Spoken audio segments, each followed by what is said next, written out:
Well, the Senator, you might have heard what those prior guests were saying, what Steny Hoyer was intimating here.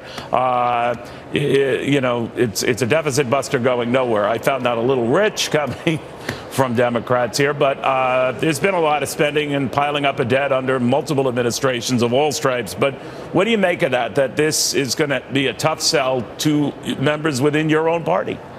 Well, we are all for tax reform, and when I think of tax reform, I think of lower rates and a simpler process. That's what the American people want. We want to get the economy moving. Growth does a lot. I want to see the details. We don't have that yet, but the best news I had in Wyoming a week or so ago, I was standing in line beside somebody checking out at the store, and a buddy came in and said to him, "Hey, how are things going?" He said, "Great.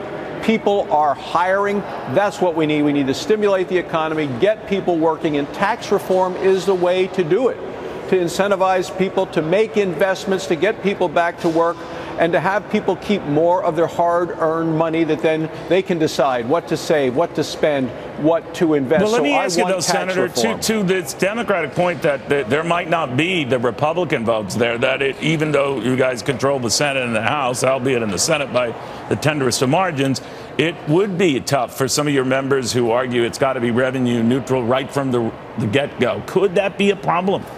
Well, for some, it may be. What we need to do is actually see the legislation, see what's writing, get a score on this, and then we'll all make our own decision. But you have a united group of us who want tax reform, want to do what we can to stimulate the economy. You've got a 52-48 margin in the Senate there. You can't afford for more than a couple to peel off here, right? Do you think that you've got the numbers? Now, I know, and you're quite right, Senator, remind me, we don't even know what we're dealing with here, but the broad parameters of a big tax cut that might, as things stand now, be not revenue neutral, at least in the near term. And do you think all your members would be in agreement to deal with that, swallow that, and move on?